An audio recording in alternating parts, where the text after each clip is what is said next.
66 కీర్తన 18వ వచనాన్ని చదువుకుందాం. నా హృదయములో నేను పాపము లక్ష్యము చేసిన ఎడల ప్రభు నా మనవి వినకపోవును. నిశ్చయముగా దేవుడు నా మనవి అంగీకరించి ఉన్నాడు. ఆయన నా విజ్ఞాపన ఆలకించి ఉన్నాడు. దేవుడు నా ప్రార్థనను త్రోసివేయలేదు. నా యొద్ద నుండి తన కృపను తొలగింపలేదు. ఆయన సన్నతింపబడును గాక. చిన్న ప్రార్థన చేసుకుందాం. స్తోత్రం ప్రభా, పరిశుద్ధుడా, ప్రేమగల తండ్రి, దయగలిగిన రాజా, మహిమ కలిగిన మా తండ్రి యేసయ్యా, నీకే వందనాలు, స్తుతులు, స్తోత్రాలు ప్రభా. నీ కృపా వాత్సల్యతను బట్టి, నీ కృపా ప్రేమను బట్టి నాయన నీకు స్తోత్రములు తండ్రి. ఆశ్చర్యకరుడివి, ఆలోచనకర్తవి, బలమైన దేవుడు, నిత్య నివాసి, నీకే వందనాలు, స్తుతులు, స్తోత్రాలు ప్రభా. సర్వ సృష్టికి ఆది సంభూతుడు నీవయ్యున్నావు కనుక నాయన ఎత్తబోయే వర్తమానం మీద ఉన్నది వినుచున్న బిడ్డలు మీ వారై ఉన్నారు కనుక వినగలిగిన చెవు, గ్రహించేది మీ బిడ్డలకి వివరించే శక్తిని కూడా మీరు మాకు దయచేయండి. ఈ స్థలంలో ప్రభా మీరు ఒక ఉన్నతమైన మందిరాన్ని సిద్ధపాటు చేస్తారని మేమెంతో ఆశపడుతున్నాం ప్రభా. ఆశపడ్డ ప్రాణాలు తృప్తిపరిచే దేవుడు, ఆఖరికొన్న హృదయాలు మేలులతో నింపే దేవుడు నీవయ్యున్నావు కనుక ప్రభా మీరే జ్ఞాపకం చేసుకోమని ఆరాధన క్రమం అంతట్లో కూడా ప్రభా మీరే అధ్యక్షత వహించి కొనసాగించమని ప్రభా అనే స్తోత్రములు తండ్రి మీ బిడ్డలు మహింపరిచి మీరు మహిం పొందమని యేసుక్రీస్తు ప్రశస్త నామంలో మేము ఎంతగానో ప్రాధేయుడు బతిలాడి వేడుకుంటున్నాము పరమ తండ్రి. ఆమేన్. హల్లెలూయా, హల్లెలూయా, హల్లెలూయా. అయితే ఇక్కడ అంటున్నాడు, నా హృదయంలో నేను పాపము లక్ష్యము చేసిన వాడును చేసిన ఎడల.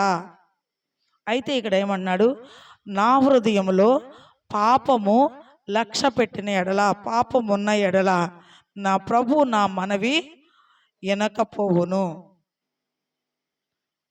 ఖచ్చితంగా ధైర్యంగా చెప్తూ ఉన్నాడు భక్తుడు. ఇక్కడ ఏం చెప్తున్నాడంటే, పాపము నా హృదయంలో లక్ష్య పెడితే దేవుడు నా ప్రార్థన ఆలకించడు. దేవుడు ఏం చెప్తున్నాడు, హృదయ అంతరంద్రియములు రహస్యములు ఎరిగినవాడు ఆయన. పై రూపం చూసేవాడు కాదు ఆయన.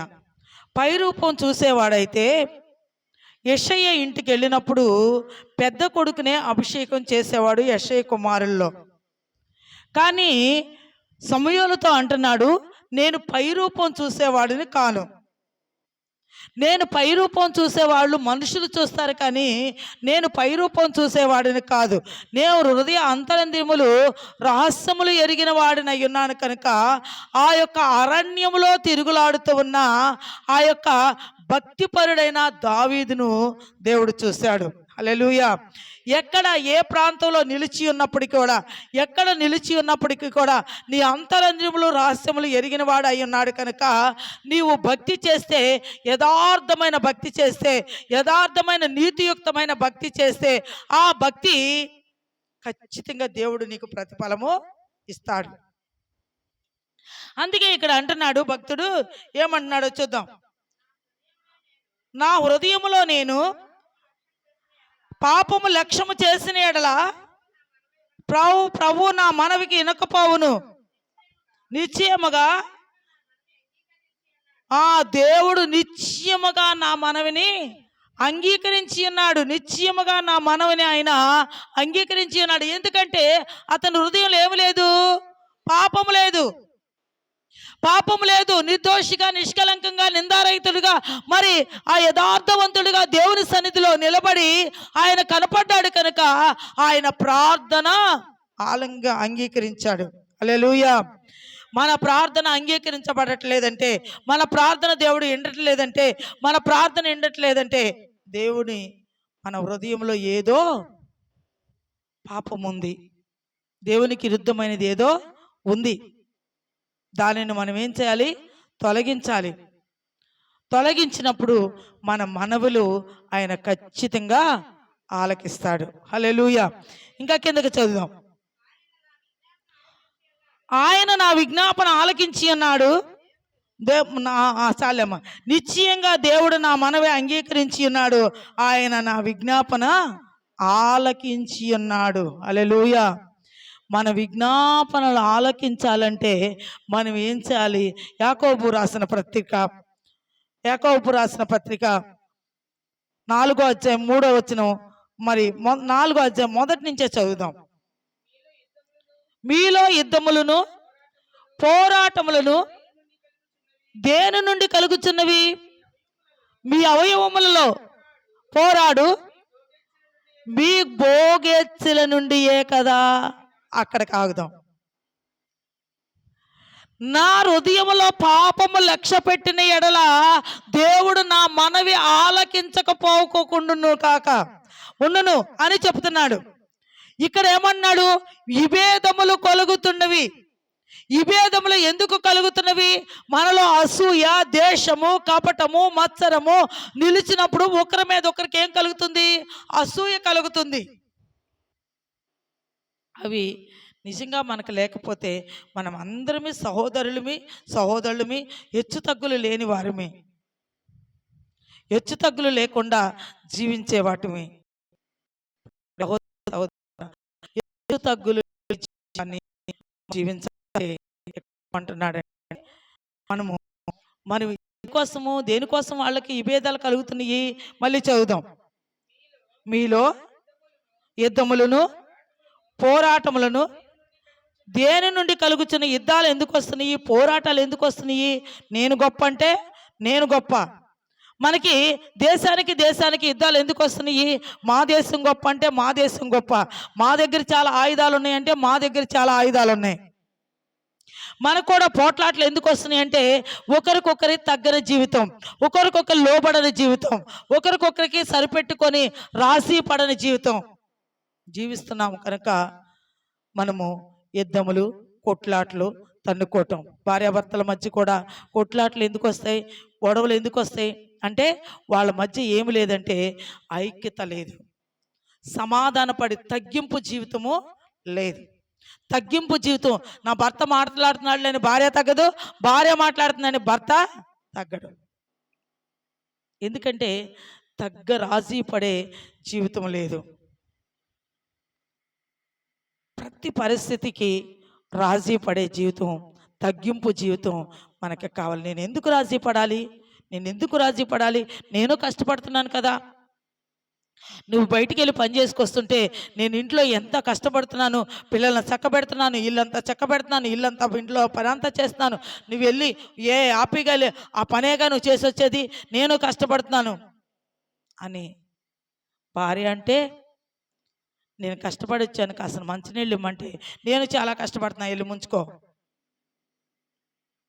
అని. ఎందుకంటే తగ్గింపు స్వభావము లేని వారముగా జీవిస్తాయి. ఇక్కడ అంటున్నాడు, చదువుదాము మమ్మల్ని.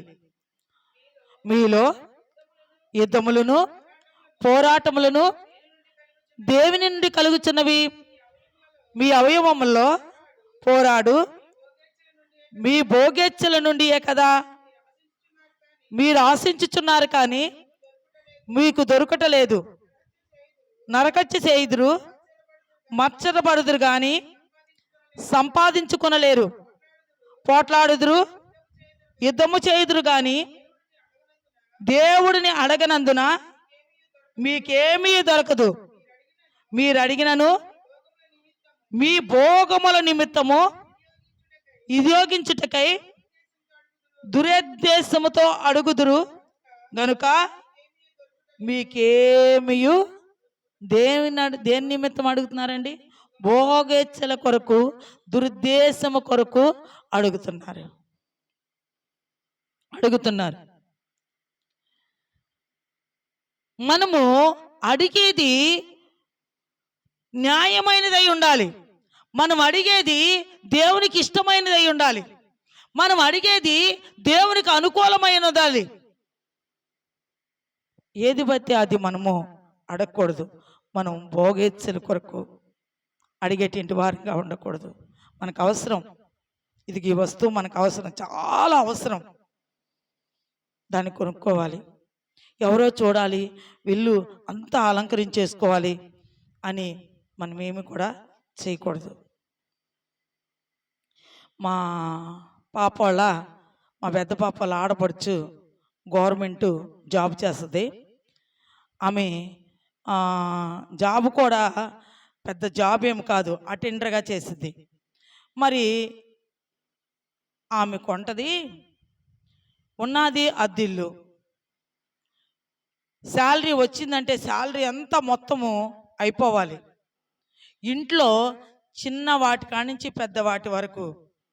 మరి ఈ ఇంట్లో వాళ్ళు ఉండేది తల్లి కూతుర్లు. భర్త చనిపోయాడు ఎప్పుడో, ఆ పిల్ల ఆమె చిన్న 1 సంవత్సరంకే చచ్చిపోయాడు. చచ్చిపోయిన తర్వాత ఒక పిల్లని పెంచుకుంటుంది. అయితే తల్లి పిల్లే ఉండేది ఆ ఇంట్లో. ఈ ఇంట్లో బెడ్రూము, ఇంట్లో ఏసీ, ఒక బెడ్రూమ్లో ఏసీ, ఆ ఇంట్లో ఒక మంచం, హాల్లో ఏసీ, హాల్లో సోఫా, 2 కుర్చీలు, డైనింగ్ టేబుల్, 6 కుర్చీలు, ఇంకా చాలా తక్కువ చెప్తానేమో. ఇక అసలు ఆ ఇంటిలో లేనిదంటూ లేదు. ఆ ఇల్లు గల్ల ఆయన వచ్చి అంటాడు, అమ్మా ఎందుకమ్మా ఇవి కొనుక్కుంటున్నావు, వీటిని కొనుక్కునే బదులు ఇల్లు కొనుక్కోవచ్చు కదా, ఇల్లు కొనుక్కుంటే నీ ఇల్లు అంటూ నీకు ఉంటుంది కదా అని. ఆమెను చూసిన వాళ్ళందరూ ఆ సామాన్లు చూసి, ఆ ఇల్లును చూసి, ఆమె చేసిన డెకరేషన్ బట్టి అబ్బా ఎంత బాగుందో అనేవాళ్ళు మాత్రం ఉండరు. కానీ ఎందుకు ఈ పిచ్చిది ఇలా కొనుక్కుంటుంది? అవసరం లేని గ్యాస్ కట్ కాడ మసిగుడ్డ వేసుకుంటానికి కూడా ఒక స్టాండ్.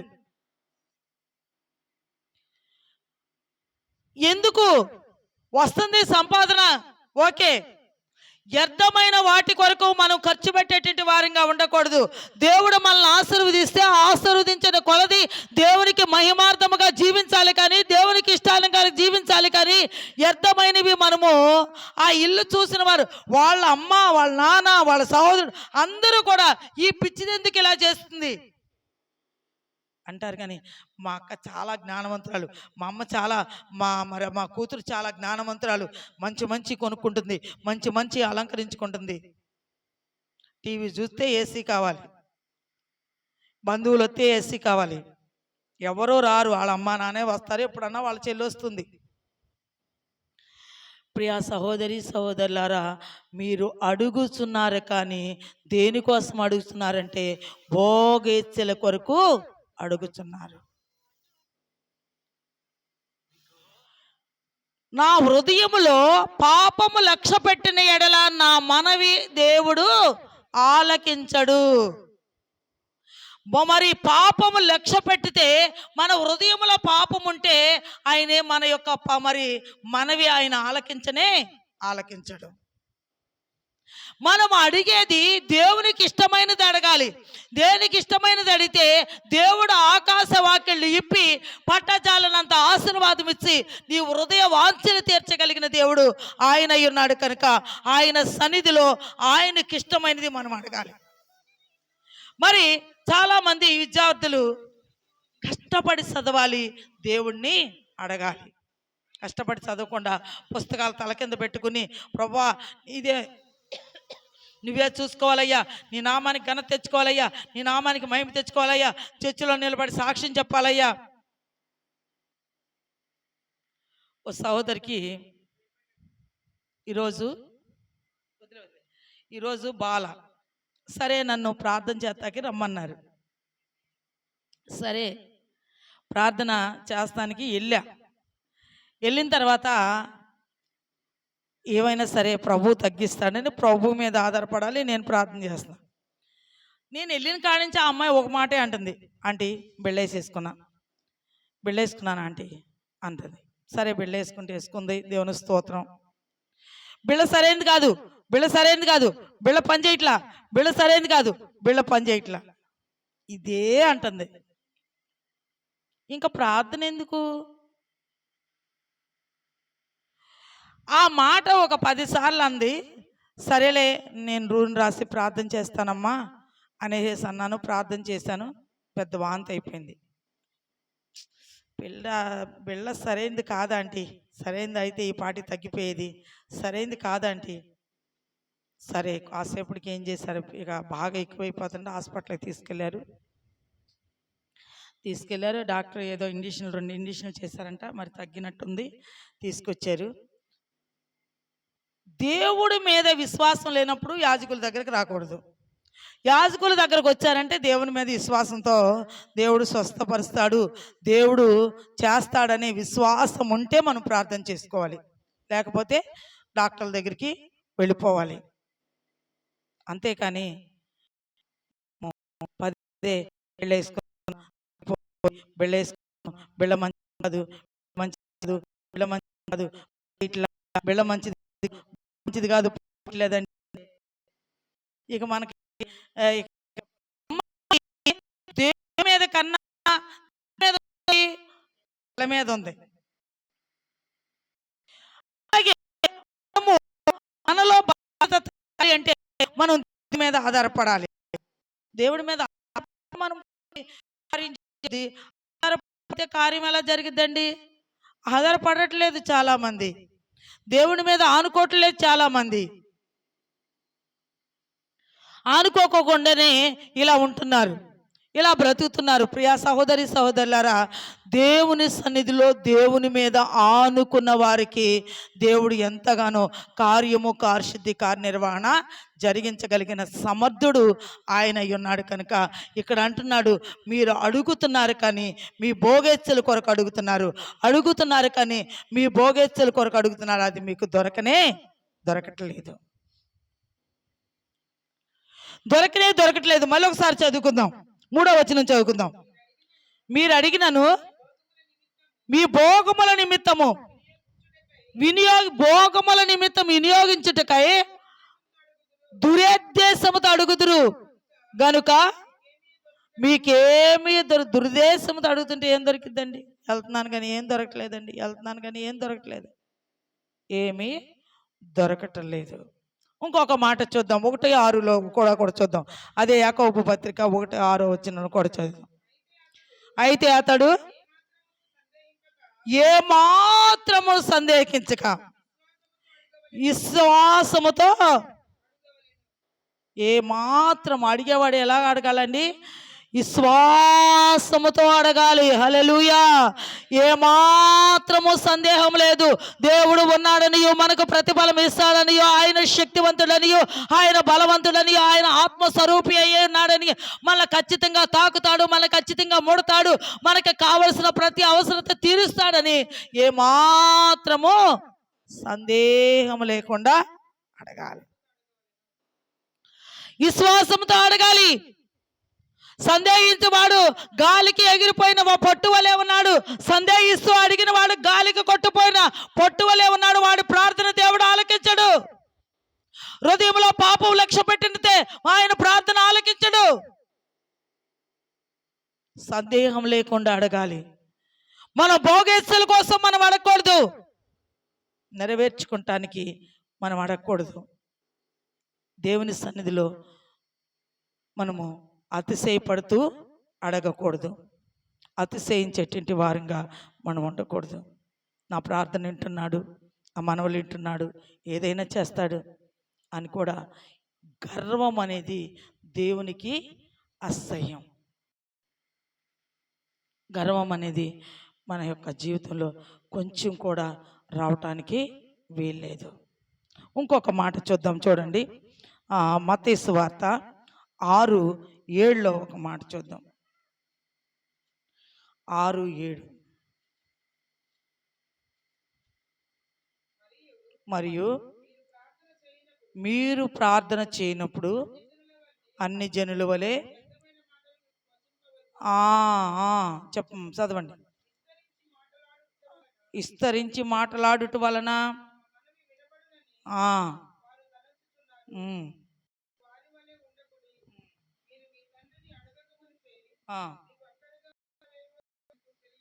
చాలమ్మా. అయితే అంటున్నాడు, మీరు ప్రార్థన చేయనప్పుడు ఏం చేయాలంట? అన్ని జనుల వలె గంటలు నేను 3 గంటలు 4 గంటలు 5 గంటలు విస్తరించి, మళ్ళీ ఎవరో వినాలని వర్ణించి ప్రార్థన చేస్తూ ఉంటారు. సంఘంలో ఎవరికైనా ప్రార్థన సమయం ఇవ్వాలంటే భయం వేసేసిద్ది నాకు. ఎందుకంటే ఆమెను చెప్పటం మర్చిపోతారు వాళ్ళు. ఇక ఎక్కడికెక్కడికో తిరిగి వస్తారు, అమెరికా నుంచి ఆస్ట్రేలియా వరకు. వీళ్ళు ఇక భారతదేశంలో ఉన్నాం, ఇక్కడ ఇండియాలో ఉన్నాం అనుకోరు. ఎందుకు? ఎవరు వినాలి? నీ మనవులు దేవుడు వినాలి. బరువెక్కిన హృదయంతో మనం ప్రార్థన చేసినప్పుడు మన మనవులు దేవుడు వినాలి. మనల్ని దేవుడు చూస్తున్నాడు. దేవుడు చూస్తున్నాడు కనుక మన మనవులు దేవుడు ఆలకించాలి. అందుకని మనం ఏం చేయాలంటే దేవుని సన్నిధిలో ప్రార్థన చేసేటప్పుడు జాగ్రత్తగా ఉండాలి. విస్తరించి పాటలు మాట్లాడుతున్నాయి. రహస్యమందున్న చూస్తున్న దేవుని దగ్గరికి వెళ్ళి కూర్చో, నీకేం కావాలో అడుగు. అవి ఎలా అడగాలంటే నీకు అవసరమయ్యి అడగాలి. అవ్వా, ఇది నాకు అవసరం, నేను ఈ పరిస్థితుల్లో ఉన్నానయ్యా, ఇది నాకు అవసరమయ్యా. ఇప్పుడు కెజియా ఉన్నది. కెజియాకి ఏం అవసరం? ఇల్లు అవసరం. దేవుని మందిరంలో కూర్చుని, ప్రభువా నా పరిస్థితి ఇది, నాకు ఇల్లు కావాలయ్యా, నాకు ఇల్లు కావాలి, నాకున్న పరిస్థితుల్ని నువ్వు మరి మార్చగలిగిన సమర్థుడివి అని దేవుని సన్నిధిలో కూర్చుని అడగాలి. కానీ నా పరిస్థితి ఇలా ఉంది, నా పరిస్థితి ఇది అని ఎవ్వరికి చెప్పుకున్న ప్రయోజనమేమీ లేదు. అది నిష్ప్రయోజనం. నీ పరిస్థితిని ఏం చెప్పాలంటే దేవుడికి చెప్పాలి. రహస్యమందు చూస్తున్న దేవుడికి చెప్పాలి. విస్తరించి మాట్లాడటం వల్ల ఏమీ ప్రయోజనం లేదు. నీ నిర్దోషమైన మనసాక్షిని బట్టి దేవుడు దేవుడు నీ మనవులు ఆలకిస్తాడు. నీకు నిజముగా అది అవసరమై ఉన్నది కనుక నువ్వు రాసి పడటానికి వీల్లేదు. అవసరం, బిడ్డలు నేను తలదాచుకోవాలి అని దేవుని సన్నిధిలో కన్నీరు మున్నీరుగా ఏడ్చి దేవుని సన్నిధిలో అడగాలి. ఖచ్చితంగా మీ మనవులు దేవుడు ఆలకించి మీకు ప్రతిఫలం ఇస్తాడు. అందుకని ఇక్కడ అంటున్నాడు, మీరు అడిగినది ఏం చేయాలి? నమ్మాలి. మళ్ళీ ఒకసారి చదువుకుందాం. మరియు మీరు ప్రార్థన చేయనప్పుడు అన్ని జనుల వలె వ్యర్థమైన మాటలు వసింపవద్దు. వ్యర్థమైన మాటలు ఎందుకండి?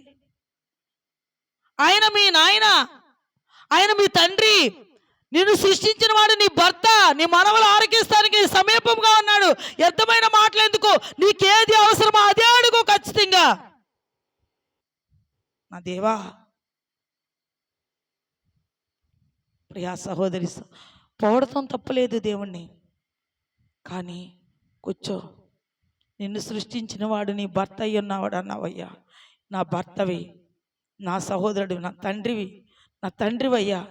నన్ను చూసి జాలిపడండి, నన్ను చూడండి. యాకోబు పత్రికలో 1:6 అంటున్నాడు కదా, ఏమంటున్నాడు? మీరు అడిగింది నిశ్చయముగా ఇచ్చి ఉన్నాడని మనం ఏం చేయాలి? నమ్మాలి. నమ్మితే ఖచ్చితంగా ఆయన కార్యం చేస్తానికి సమర్థుడు. ప్రియా సహోదరి సహోదరులారా, మనం నమ్మాలి, దేవుడు ఇస్తాడు. ఆయన కాలంలో ఖచ్చితంగా దేవుడు ఇచ్చి తీరుతాడు. ఇంకొక మాట చూద్దాం, చూడండి. మీకా రాసిన పత్రిక, మీకా గ్రంథము 3:4 కూడా ఒక మాట చదువుదాం.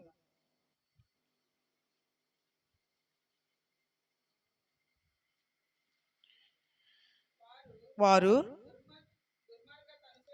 దుర్మార్గతను అనుసరించి నడుచుకుని ఉన్నారు కనుక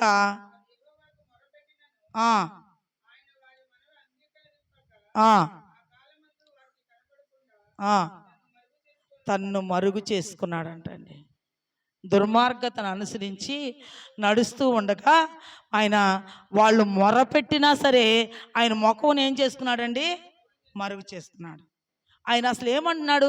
రక్షించనేరకుండు నా హస్తము కొరచ కాలేదు, విననేరకుండు నా చెవులు మందము కాలేదు అంటున్నాడు. మరి అలాంటప్పుడు మనవి ఎందుకు ఆలకించలేదు? ఎలా ప్రార్థన చేస్తున్నారు వాళ్ళు? దుర్మార్గతను అనుసరించి నడుస్తూ ఉన్నారు. దుర్మార్గతను అనుసరించి నడుస్తున్నారు కనుక వారి మనవులు దేవుడు ఆలకించలేదు. మనలో ఏ దుర్మార్గత ఉందో, ఏ అతిశయ మరి ఏ ఒక్క అపవిత్రత ఉన్నదో దాన్ని మనము తొలగించాలి, తీసేసుకునేటువంటి వారంగా ఉండాలి. ఇప్పుడే ఆ సహోదరి ఇక్కడ వాళ్ళు దుర్మార్గతను అనుసరించి నడుస్తున్నారు. మన మనవ ఆలకించాలంటే మన హృదయంలో ఏముండకూడదు? పాపం ఉండకూడదు, పాపాన్ని లక్ష్య పెట్టకూడదు, దేవునికి విరుద్ధమైనది లక్ష్య పెట్టకూడదు,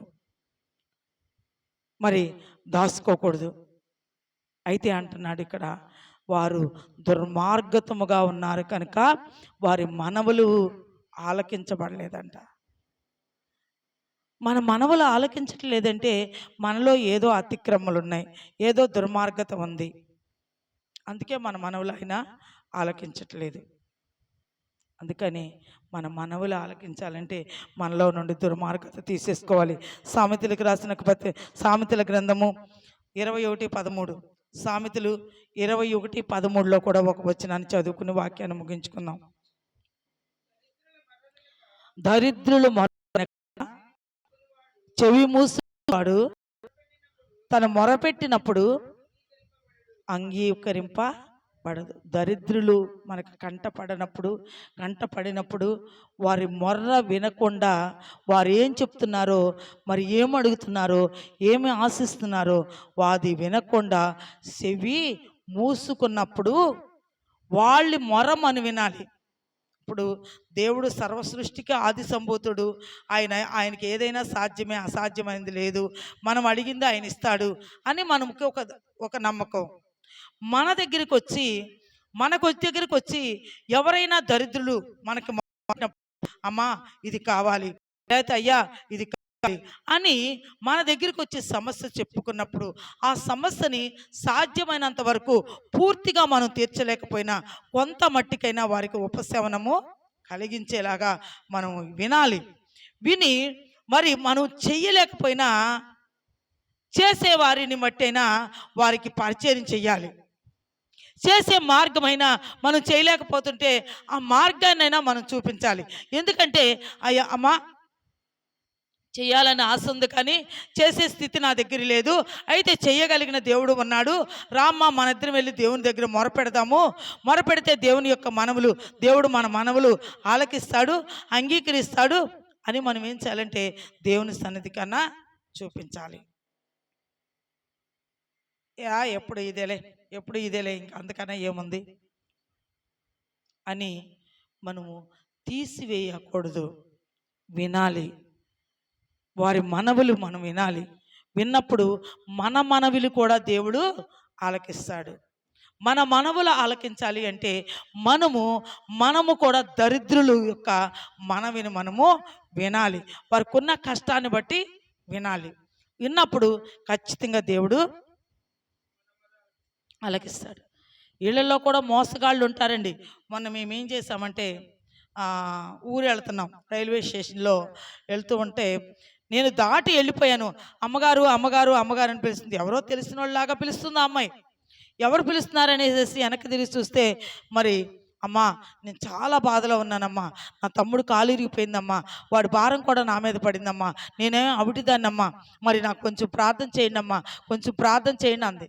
అక్కడికి బాగానే ఉంది, సరిలే పాపం వెళ్ళిపోతున్నా కూడా ప్రార్థన ఆమెనని గుర్తించి ప్రార్థనకు పిలిచిందేమోలే, ప్రార్థన చేయమందిగా మనకి, సరే నేనేం చేశానని చెప్పులు విడిచి ఆమెకి ప్రార్థన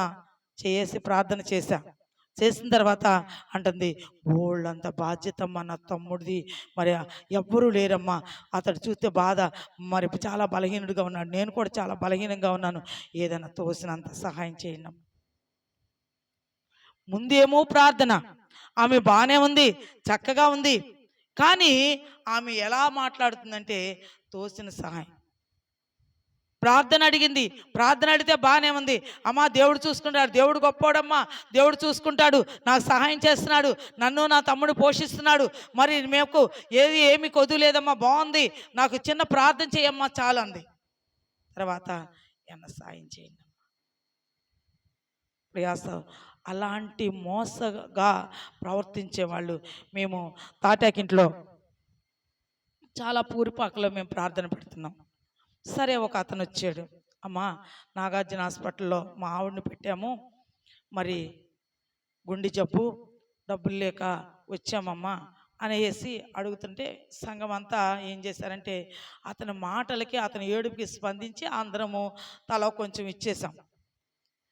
అదే మనిషి మళ్ళీ మేము అద్దెకున్న చోట మా బజార్లో వచ్చాడు. వచ్చి అదే అంటున్నాడు, అందరినీ అదే అంటున్నాడు. ఇదేంటయ్యా, నిన్న అక్కడికి వచ్చావు, ఇచ్చాము కదా, మళ్ళీ ఇక్కడ మాట్లాడుతున్నావేంటి, నిజంగా అసలు నీ భార్య హాస్పిటల్లో ఉందా, పదా చూద్దాము అంటే ఇంకంతే మాట్లాడకుండా వెళ్ళిపోయాడు. ఏంటంటే రకరకాలైన వేషాలు వేసుకుని అడుక్కుంటానికి కూడా సిద్ధపడిపోయారు. కానీ మన దేవుడు అలాంటి వాడు కాదు. మన దేవుడు అలాంటి వాడు కాదు, మనం అలాంటి వారం కాదు. ఎందుకంటే మనం దేవుని రక్తంలో కడగబడ్డాం, దేవుని సొత్తుగా మార్చబడ్డాం. దేవుని సొత్తుగా మార్చబడిన మనము ఎలా ఉండాలి అంటే రాజులుగా, యాజకులుగా, యాజ సమూహముగా, పరిశుద్ధ గుంపుగా మనం జీవించినప్పుడు మన పవిత్రమైన చేతులెత్తి ఆయన సన్నిధిలో ప్రార్థన చేస్తే మన ప్రతి అవసరత తీర్చడానికి ఆయన సమర్థుడు. దేవుని సన్నిధిలో మనం నమ్మకస్తులుగా ఉండాలి, దేవుని సన్నిధిలో మనం వేదార్థవంతులుగా ఉండాలి. దేవుడు ఆకాశ పక్షులను పోషించిన దేవుడు, ఆయన సారూప్యమైన మనల్ని పోషించడానికి ఆయన సమర్థుడై ఉన్నాడు. కనుక ఆయన సన్నిధిలో మనం నిర్దోషులుగా జీవించాలి. హల్లెలూయా. పవిత్రమైన చేతులెత్తి మనం ఆయన సన్నిధిలో ప్రార్థన చేయాలి. నిజముగా నీ అవసరతను బట్టి ప్రార్థన చేయాలి. అది కావాలి, ఇది కావాలి, ఇది కావాలి అది కాదు. మనకి ఏది అవసరమో దాన్ని బట్టి ప్రార్థన చేయాలి. మనం ప్రార్థన చేసేటప్పుడు మనము ఎవరైనా పేదలు, నిరుపేదలు మనకి మరి మొరపెడుతున్నప్పుడు వారి మనవిని కూడా మనం ఆలకించి వారికి చేయగలిగిన సహాయం మనము చేయాలి. అంతేగాని మోసాలు వేసుకుంటూ వస్తూ ఉన్నారు. ఈరోజు ఏ మోసము జరగకూడదని, ఎవ్వరూ ఆకలితో ఉండకూడదని ప్రభుత్వం చాలా సాయం చేస్తుంది. ప్రభుత్వం ఎంతో దాని ప్రభుత్వం ఆ యొక్క అధికారికి మించిన సాయము ఒక్కొక్కరికి 4,000. రోడ్డు మీద బతికే వాళ్ళందరికీ ప్రియా సహోదరి, అడుక్కుంటాం అనేది ఎవ్వరూ ఉండకూడదు. బిడ్డలు చూడకపోయినా వాళ్ళకు పోషణకు తగ్గట్టు ఇస్తుంది. అయినా దేవుడు ఎంతగానో మనకి ఏది కావాలో అది ఇవ్వటానికి సమర్థుడండి. ఆకలి కేకలు ఆకాశానికి అంటి ఉన్నాయి. ఇదిగో నా కొడుకు నన్ను చూడట్లేదు, నా కుమార్తెలు నన్ను చూడట్లేదు అని తండ్రుల యొక్క మొర్ర ఆకాశముకు అంటి ఉన్నది. కనుక దేవుడు ఏం చేశాడంటే ప్రభుత్వంలో నుంచే వారికి కొంత ధనాన్ని ఇచ్చాడు. ఎదురాళ్ళకి కానీ, వృద్ధాప్యంలో ఉన్న వారికి కానీ నిజంగా వాళ్ళు అవి కూడా తీసేసుకుని మరి తల్లిదండ్రులను చూడని వాళ్ళు కూడా ఉన్నారు. అవి కూడా తీసేసుకున్నారు. మరి అయిపోయినాయి, నీకు ముద్ద పెడతామే ఎక్కువ. ఇప్పుడు ఆ సహోదరుల చాలా దౌర్భాగ్య స్థితిలో మనం ఉన్నాము. కనుక మనం అడిగింది ఏం చేయాలంటే మనము పాపము లక్ష్య పెట్టకుండా మనం అడగాలి. మన బాగోచ్చుల కొరకు మనం అడగకూడదు. మనం అడిగింది నిశ్చయముగా దేవుడు ఇస్తాడని మనము వినాలి. అయితే దేవుడు అంటున్నాడు, ఇంకేమంటున్నాడంటే మనము వాళ్ళలో దుర్మార్గత ఉన్నది కనుక వాళ్ళ మొర దేవుడు ఆలకించలేదు. ఇంకా ఈ చివరి వచనంలో కూడా ఏమంటున్నాడంటే మరి మనము దరిద్రుల మొర ఆలకించినప్పుడు దేవుడు మన మొర కూడా ఆలకిస్తాడు. అందుకని దేవుడు దరిద్రుల మొర ఆలకించాలి. మనం ఆలకించినప్పుడు దేవుడు మన మొర ఆలకిస్తాడు. మనం ఏది అడిగినా దేవుడు ఇచ్చాడని మనం ఏం చేయాలి? ఇచ్చాడని నమ్మాలి. ఎందుకంటే ఆయనకి సమస్తము సాధ్యమే. ఆయన్నే కోరుకోవాలి. ఏదైనా కోరుకుంటే మరి ఏదైనా కలిగి ఉన్నానంటే అది నీవిచ్చింది. ప్రభువా, ఎవరు విడిచినా నువ్వు విడిచితే నేను బతకలేనయ్యా. నాతో ఉంటే నేను ఎక్కడ ఉన్నా ఆనందంగా ఉంటానయ్యా. మనం దేవుని సన్నిధిలో మనవి చేసే వారంగా ఉండాలి, మొరపెట్టే వారంగా ఉండాలి, ఆయనతో ఆనందించే వారంగా. ఖచ్చితంగా ఎందుకు ఇవ్వడు ఇక్కడ మందిరం? ఖచ్చితంగా ఇస్తాడు. ఆయన సమయమందు ఖచ్చితంగా నీకు అవసరత అయినప్పుడు ఖచ్చితంగా దేవుడు మనకి ఇస్తాడు. కామితో మందిర విషయంలో కూడా మేము ఎన్నో కష్టాలు పడ్డాం, ఎన్నో తృణీకరించబడ్డాం, వెలివేయబడ్డాం, త్రోసివేయబడ్డాం. అయినా దేవుడు ఉన్నతంగా మందిరాన్ని ఇచ్చాడు. అలాగే దేవుడు ఉన్నతంగా దేవుడు ఇవ్వటానికి ఇష్టపడుతున్నాడు. ఏదైనా సరే, నీ చదువు విషయంలో కానీ, నీ జాబు విషయంలో కానీ, నీ చేతి పని విషయంలో కానీ, నీ అవసరత ఏదైనా సరే దేవుడు ఇవ్వటానికి ఆయన సమర్థుడుగా నిలిచి ఉన్నాడు. కనుక ఖచ్చితంగా మన ప్రార్థన ఆలకించి ఖచ్చితంగా దేవుడు ఇవ్వటానికి ఇష్టపడుతున్నాడు. కనుక ఇటు కొద్ది మనములు దేవుడు మన ఇనికిడిలో